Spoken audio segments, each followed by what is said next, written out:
In this video, we'll encounter the last of the antimetabolite anti-cancer therapies. At the Sushi Phase restaurant, we encounter drugs that inhibit the enzymes involved in folate recycling and thymidine synthesis. While at the Pure Notre Dame Cathedral, I introduced you to a few agents that inhibit the enzymes involved in purine synthesis. Well, instead of blocking the intermediate steps of DNA synthesis, these last few purine and pyrimidine analogs are going to block that last enzymatic step, DNA polymerase. I know, virtual reality is all the rage now, but you know what we had back in the day, kids? That's right, dioramas. If it wasn't made out of wax figures and covered in cobwebs, it just wasn't immersive enough, you know what I mean?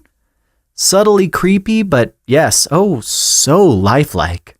Let's head over to the Natural History Museum where these last anti-cancer drugs will be recreated with the ultra-realistic environments of the Neanderthal exhibit.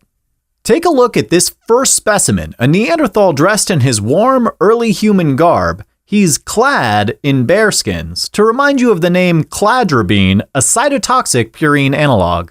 See the shape of his Stone Age hammer? That hexagon attached to a pentagon kind of looks like a purine, right?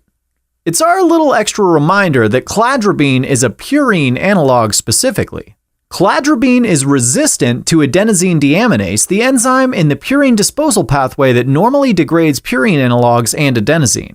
Therefore, cladribine can reach very high intracellular levels. After being phosphorylated to a triphosphate form, it becomes incorporated into DNA, causing breaks, or it can inhibit DNA synthesis and repair by inhibiting DNA polymerase alpha and beta. Hey, get down from there! No touching the Neanderthal! We're here to learn, people. Control that attention deficit for just 1 second and take a look at this instructional panel below. See this arrow on the diagram here, depicting the gene flow of early humans out of Africa? It's forked at the end to remind you of a DNA replication fork.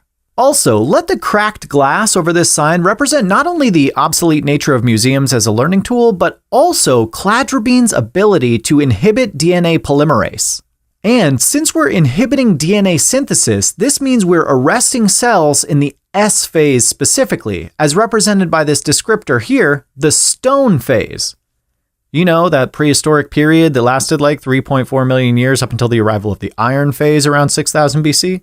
Cladribine is cytotoxic and the drug of choice for treating hairy cell leukemia. Hairy cell, hairy bearskin-clad caveman.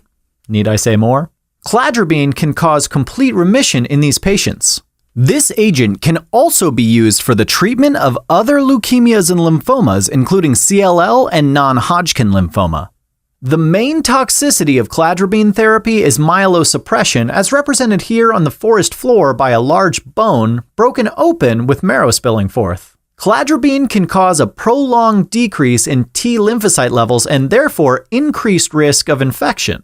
These immunosuppressive effects are represented here by our recurring sketchy symbol, that old immunosuppressed cane, this time held by the Neanderthal mother-in-law. Alright, the next specimen in the diorama is located at the mouth of the Neanderthal's cave. It's the terrifying saber-toothed cytarabine. Cytarabine is an anti-metabolite agent that functions as a pyrimidine analog.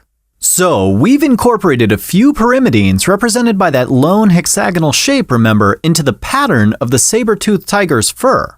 Unlike the other pyrimidine analog antimetabolite we encountered at the Sushi Phase restaurant, 5FU, cytarabine does not affect the folate cycle.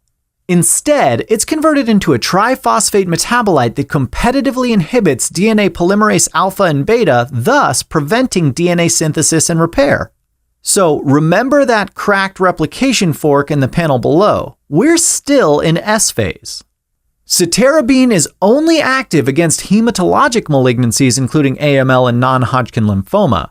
So behind our unwelcome visitor, we've included some crab fossils embedded in the wall of the Neanderthal's cave. They've been scratched out along with some kind of prehistoric cave art depicting ancient caveman warriors. Let these white figures wielding T-shaped swords and antibody arrows specifically represent those B and T cell malignancies that can be treated with cytarabine.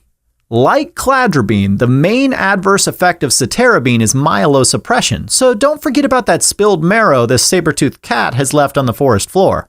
And the last antimetabolite I want to show you in the exhibit is gemcitabine, represented by the beautiful geodes stockpiled by that Neanderthal. See that one that's broken open in the back there? There are gems in it. Gemcitabine. Hey, I'm just pointing out what we're all thinking, okay? Gemcitabine is also a pyrimidine analog, which is why we've sketched it next to that saber-toothed tiger decorated with those pyrimidine-shaped spots. After being converted to a triphosphate form, gemcitabine inhibits DNA polymerase alpha and beta, blocking DNA synthesis and repair. So, stone phase, S phase. The metabolites of cytarabine can also cause chain termination and even inhibit ribonucleotide reductase. Unlike cytarabine, gemcitabine is active against both hematologic malignancies and solid tumors. So notice the crab fossils are embedded with these big, solid, tumorous geodes as well. Like all the drugs discussed here, gemcitabine causes myelosuppression, which is why we've placed the geodes with gems inside next to that spilled marrow. Okay, sorry, I know I'm repeating myself. Look, I just thought you guys wanted to actually learn something today. You know, museums used to be the only place you could go to see stuff like this. Practical effects, it's a dying art. Tell you what, you go back to your Oculus Rift or whatever you have, and I'll be at home rewatching John Carpenter's The Thing for like the 50th time. Rob Bottin, now there's a guy who knew how to recreate some bone marrow spillage.